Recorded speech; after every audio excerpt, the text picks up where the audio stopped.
After having arguably the greatest rookie season in NFL history, will Jayden Daniels see a sophomore slump in year two, or will he improve from where he was last season? Hello, everyone, and welcome to the Raise Hail Report. I'm your host, Matthew Heiserman, and today we are joined by Andrew Fenichel, who has over 170,000 subscribers on YouTube. Andrew, it's great to have you on. What's going on, man? 170,000. I mean, you're going to get there pretty soon the way you're going, bro. You've gone big time on me. You're interviewing athletes and mainstream media personalities. So I appreciate you making some time for a YouTuber like myself. I appreciate you hopping on. And I know you were the first ever guest I had on my other show. I remember you were, I think, 119,000 back then. So, you've gained 50,000 since then. Been a very solid growth. But getting right into it, I know you posted a short yesterday, or I don't know if it was yesterday. I know it was recently about whether Jayden Daniels could see a sophomore slump or not. And when people talk about that, the one name they always bring up is CJ Stroud. They use him as the example. So, first and foremost, would you even consider CJ Stroud's performance in year two a sophomore slump compared to how he did in year one? It's a great way to frame this conversation because I also don't think it's as simple as just, let's just blame all the injuries and Stroud was just as good as he was the year, because he wasn't, right? And that's okay to say. But in the same way that I don't think like overreacting to Matt Ryan's second year or Dak Prescott's second year or all these other sophomore slump case studies, like if making the playoffs, and carrying a depleted offense with pretty solid stats is a slump, then we need a new definition of the word. So, I guess that's my roundabout way of saying, like, I think Stroud took somewhat of a step back, but it's just too hard to even discern if it was a slump or if it was because of the depleted supporting cast. That, all things considered, he was still pretty damn good. I think Texans fans are very happy with CJ Stroud. Let's put it that way. And, the Texans actually won one more game last season than they did in CJ Stroud's first season. So it's not like the team success wasn't there. And you mentioned those injuries. He was playing with a banged up wide receiver room. We saw Tank Dell miss 3 games. Nico Collins missed 5. Stephon Diggs missed 9. How much do you think that affected Stroud? Again, when you look at it statistically, his season was still worse.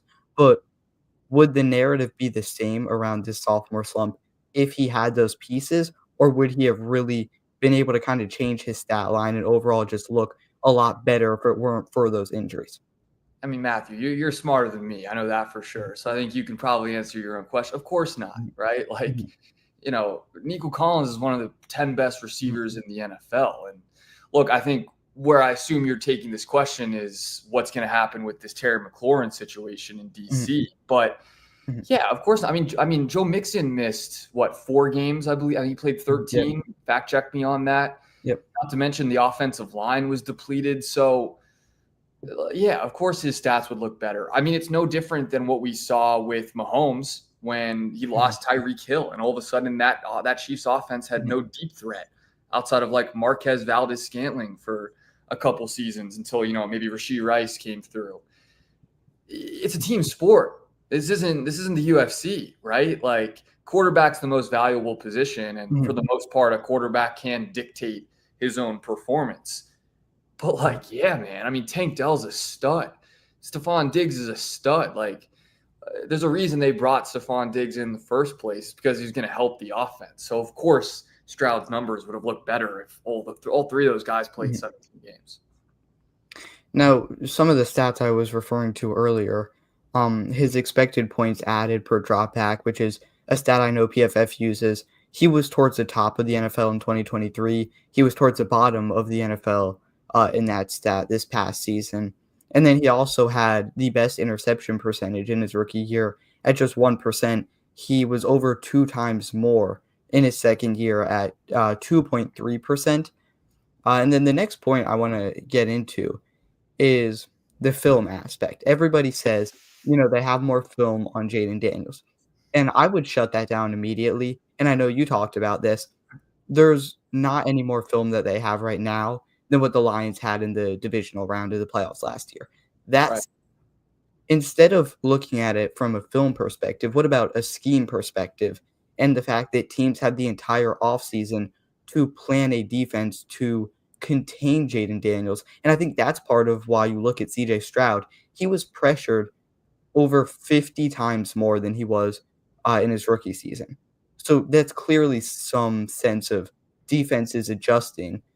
Do you think that defenses will be able to kinda make a game plan against Jaden in year 2 that could slow him down at all? Bring it on.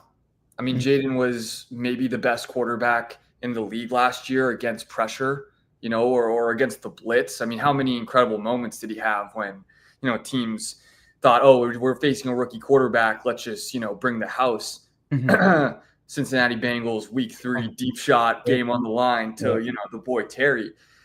Like Jaden's most impressive skill, I think, or at least the most outlier skill that people probably didn't expect from him as a rookie was his ability to process, Mhm, changes and adjustments in the defense. So I'm excited to see it, I guess, right? Again, I mhm, think, mhm. bring it on is what I would say, Yep. especially given all of the other upgrades to the offensive line with a Laramie Tunsil or bringing in a Debo who, sure, send pressure. Let's dump it off to Debo now. That's a weapon we didn't have in the past. Uh, I'm excited to see it. I know for sure I couldn't dial anything up that would stop Jayden. Mhm, So mhm. And then when you look at the pieces that Washington's added, they traded for Debo, they traded for Laramie Tunsil, they selected Josh Connerly Jr. with their first round pick. And you look at CJ Stroud, who was sacked the second most of any quarterback last season. In PFF's 2024 end of year offensive line rankings, the Texans finished dead last. And I just feel like Washington's taken more initiative to really beef up that offensive line after seeing how good Jayden was in year 1. They wanna make that stronger, so you don't have a situation where you have a great rookie quarterback playing with a crappy offensive line like we saw from CJ Stroud this past season. But, getting into Terry McLaurin, right? He wasn't present during training camp today. It's an official holdout. He's waiting for that new contract extension. Before we get into how this affects Daniels, I mean, where are you at with the whole situation right now? man, it breaks my heart as a fan, but I would be lying if I said I wasn't pretty split, and I Mhm, didn't see Adam Peters' side here, where mhm, yeah, you have a 30-year-old wide receiver who he's not Justin Jefferson. mhm, Terry isn't Jamar Chase, right? mhm, He's not Devontae Adams 3 years ago, right? Like Terry is a top 15 receiver at worst, mhm. borderline top 10. Yep. But for him to be asking for 30 million a year, right? Does that make me a bad Mhm, person? yeah. Does that make me a bad Mhm, fan? I don't think so. Like mhm, now, if it came down to it, I think you pay your homegrown talent, and mhm, it's also a message to other players on your team. It's a message to the locker room. It's a message to future players in your organization that we take care of our own. And you pay a little bit of a tax to do that. mhm, So like we got to get it done because again, Jayden on a rookie contract now is kind of the time you can afford to overpay a couple guys by a couple million. But I just don't agree with like every Commanders fan on Twitter. It's just like Adam Peters, what are you doing? Like, pay the man. It's mhm, like no, it's a little more complicated than that, and I would assume mhm. you agree. Yeah, so during my live stream yesterday, I covered this extension, and Jeremy Fowler, ESPN insider, he said that the main holdup potentially is the fact that Terry's looking at the rest of the wide receiver market, and that's what he wants. He sees Right. Garrett Wilson get 32.5 million per year. He wants to be around that same range. I mean, obviously he's about to turn 30 years old, but he's also only played, I think, 6 or 7 seasons in the league. Mhm. He didn't play much during his first 2 years of college. He's still fairly fresh. He hasn't dealt with many injuries. So, but I think Washington's at the range where they want to pay him closer to, you know, closer to what he's making right now. Maybe T. Higgins, like similar to that, where Higgins is making, I think, 28.5 or 28 million per year. They want to pay him around that range. And it is a little bit concerning because obviously training camp starts today. There's been minimal progress.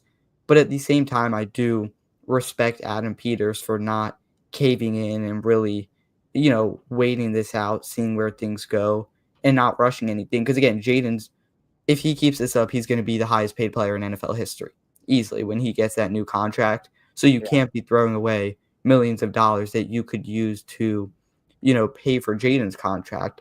But how do you see McLaurin's status impacting Daniels? Like, do your expectations for Jayden change at all, whether McLaurin is or is not on the field? Of course. Mhm. We just said it. I mean, whether he's a T. Higgins or or Justin, it doesn't really matter. T. Mhm. Higgins is really good, Yeah. right? So Mhm. clearly, we're talking about a top 15 receiver in the world right now. And as much as I like Jalen Lane, I don't think Jalen Lane is replacing Terry McLaurin as our deep Yeah. threat this season, right? Mhm. As much as I like Ben Sinnott on 6-yard routes, I don't think Ben Sinnott is replacing Terry McLaurin. So, Mhm. and maybe that is the Stroud comparison, right? Because again, it's sometimes as simple as you take away Nico Collins and the offense looks completely different. And Mhm. you start bringing up interception stats. I mean, maybe that's because Stroud felt like he had to force the ball when he doesn't have a top 10 to 15 receiver in the lineup. So, I mean, Terry is just he's huge for this offense. I don't think we would completely bottom out Mhm. without Terry McLaurin. And Mhm. again, if we were to trade him, maybe we then use that to flip him for some other receiver. I'll leave that to Adam Peters. I wouldn't be happy about it, though. Definitely wouldn't be a good day for this offense. And then the one quote during my show yesterday that really grabbed my attention was when Jeremy Fowler stated McLaurin right now is kind of doing his own thing. He'd be open for a trade if it comes down to that. Yeah. He really just wants to be paid. He might not be on the same timetable as Washington is right now. So we'll see where that goes. But then another point that you made in your short was the fact that other players who some people may consider to have had a sophomore slump, RG3, Sam Bradford, they all got injured, right? They didn't regress in year two. But I think you also have to consider, you know, are you worried that Jayden could get injured in year two? Because final year at LSU, he went into concussion protocol. He took that really big hit against the Giants in week two. He was on the ground for a little bit. I know he scrambles a lot. He puts himself in situations to take big hits when he sometimes prematurely leaves the pocket. So, does that concern you at all? And then obviously his rib injury. Where are you at with the injury risk and just obviously preventing that as well going forward? I think for hopefully the next 10 to 15 years, every single time Jayden gets touched by a defensive player, part of me is going to tense up a little Yeah, bit because, absolutely. yeah, it's part of the game, right? Mhm. But for every RG3, there's a Lamar Jackson who really hasn't dealt with, significant injuries as a mobile quarterback, right? Mhm. And I think even throughout the course of last season, especially after the rib injury that was that week 5 or week 6, maybe Week week 7, I week believe, 7, against the right? And then Panthers, he yeah. he came back in the Eagle or whatever, right? Like it was Mhm. sort of bothering him still. Yeah, I think after that, he definitely got a little bit better with the head first tumbles and all of that. Mhm. So Mhm. this is why you bring in a Larry Tunsil, a top 5 pass Mhm. blocking left tackle in the Yeah. game, right? I would never want to tell Jayden stop because Mhm. he's such a weapon on the ground, and I don't think we should. But is he going to get hurt? I don't know. Yeah. Maybe it's part of the game, right? And then, he had 73 scrambles last season, which was over 20 more scrambles than the second quarterback on that list, Caleb Williams, at 51. And then he was also not the most accurate deep ball, thrower in the NFL last season. So I think maybe you cut down on some of those scrambles. You can work on that deep ball, be a little more efficient in that category, and that would be a big improvement for him in year two. Now, shifting away from Jayden Daniels, a few other questions before we wrap things up. This is the oldest team in the NFL. They had an average age of 27.5 before adding Von Miller. Do you view this as something that could hold them back, something that gives them more experience in the playoffs, maybe a little bit of, a mix of both? Yeah, the unction in Washington, D.C. I think it's all memes, man. Mhm. You're telling me what, we're not supposed to sign Von Miller because Yeah. he's 30? How old is he? 36? 36, yeah. Like, no, you're going to do that, right? I don't think the Commanders are going out of their way to sign older players. It just Mhm, so happens that for the value that we're getting an Austin Eckler at, or, mhm, name your player, or even a Tunsil, who I believe is 30, 31, mhm, they're good players. Like, so what that they're a little bit older. Uh, I also think at key positions, the team is very young. mhm, I mhm, mean, Jayden, right, quarterback, right. A bunch of younger talent at receiver too, which is actually something I think people aren't talking about. People love to talk about, bringing in Debo and sort of what he can do for the offense. What about, again, Ben Sinnott making a jump, Luke mhm, McCaffrey, a young player making a jump, mhm, Jalen Lane, mhm. the running back they took in round 7 out of Ja'Cory Arizona, Crosby, Merritt, yeah. Crosby Merritt. Like, I mean, what I a think breakout too. 27 years old is not that old, and I think they're kinda running a I'm two-timeline almost team. 27. Like, Mhm. you know what I'm Yeah, saying? Like, I don't want to be yeah. old, so let's calm down a little bit, you know? But I think they're kinda running a two-timeline, thing here where they're obviously trying to contend this season, next season with their older guys on the squad, and then they do have those younger pieces on the rest of the team. We mentioned some of the younger pieces on the offense. The O-line, you have Connerly, you have Brandon Coleman, the secondary with Quan Martin, Trey Amos, Mike Sanderstill, Jordan McGee at linebacker. There's still a lot of young pieces that they could kinda shift towards in the years to come. And then after making the NFC Championship game last season, obviously expectations, not just for Daniels, but the entire team as a whole, are through the roof. People are wondering, can they get back to the NFC Championship game where they lost against the Eagles? What would they have to accomplish this year for you to be satisfied with the season outcome? That's a hell of a question. Because the one thing in my video that I didn't really get to touch on, Mhm, but I wanted to, was I don't think if the team doesn't win 12 games again or doesn't make the NFC Championship game again, I don't think that necessarily means Jayden regressed. agreed. Yeah. Clearly, uh, but to be satisfied with the season again, Mhm, I mean, look, I'm a Commanders fan. I remember when winning 7 games would have been a success. yep. It's kind of hard not to say, like, let's run it back, we go to the NFC Championship, right? Like, Mhm. Well, I'm interested in mhm, your take. I don't think, right? Like, mhm, if we just lost in the wild card game, no, it's not going to feel great. I don't want mhm. that. So, yeah, Well, I think the absolute worst I wanna see this season is 9-8 or 10-7 with at least a wild card appearance or a wild card victory. Because sure. as a Commanders fan, and you know this better because I'm a younger fan, but, you know, you're just not used to winning, and it feels like after you have that one good season, until you see it again, you can't get comfortable saying, "My team's gonna go back to the NFC Championship game. My team's gonna go 12-5 again."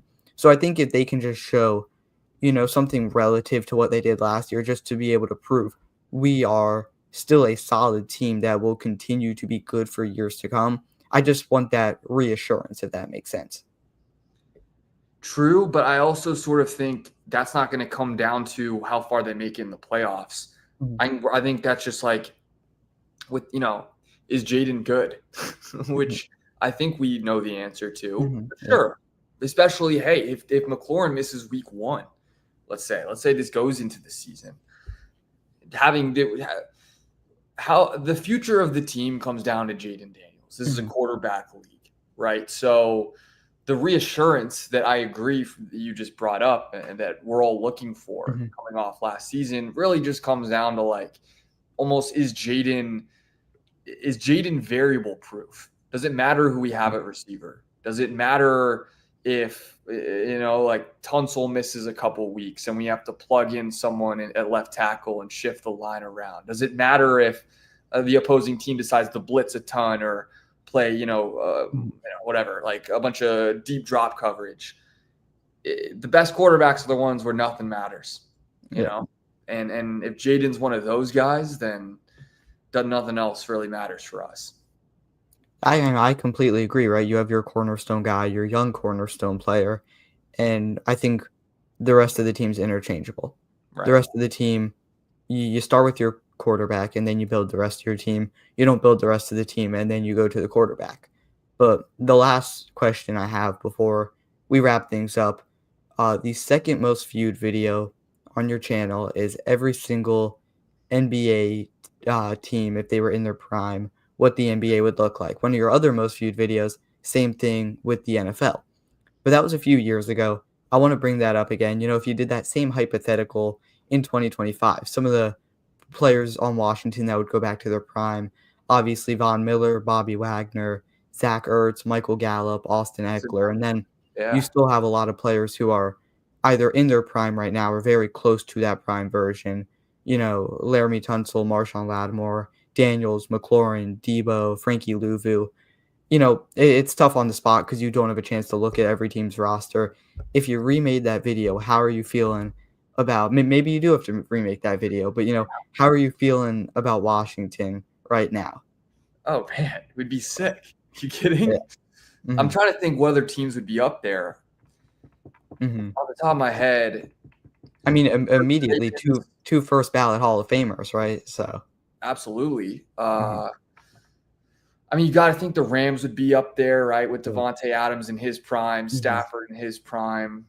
The Lewis Cooper Cup. I think. It'd be interesting to see the, Steelers now with Yep. Rodgers and Jalen Ramsey. Good point. That'd Good be a good point. one. Do Yeah, the do Ravens. Yeah. do you feel like the Commanders would make up ground on the Eagles, be better than the Eagles in this hypothetical? Prime Von Miller, Austin Mhm. Eckler, Zach Ertz, and everybody. Come on now. Yeah. Philly couldn't talk to us. So I know Philly has a few, older guys on the offensive line, but True. that would definitely be a fun matchup, True. but, with that being said, I can't thank you enough for coming on. Is there anything else you wanna say to the people watching before we wrap things up where they can find some of your work? Don't find me. Find my man Matthew Heiserman. Subscribe to his YouTube channel. I'm so impressed by everything you're building and all your content. You absolutely crush it. So I appreciate you having me on and still making time for a small YouTuber like me. Yeah, I really appreciate you hopping on, taking time out of your day to join me. If you made it up to this point, make sure you like and subscribe. It's completely free, helps out the channel a ton. We have weekly Commanders and DMV football content coming out. But again, I'm Matthew Heiserman alongside Andrew Fenichel, breaking down the chance of a Jayden Daniels sophomore slump and much more. As always, we will see you next time.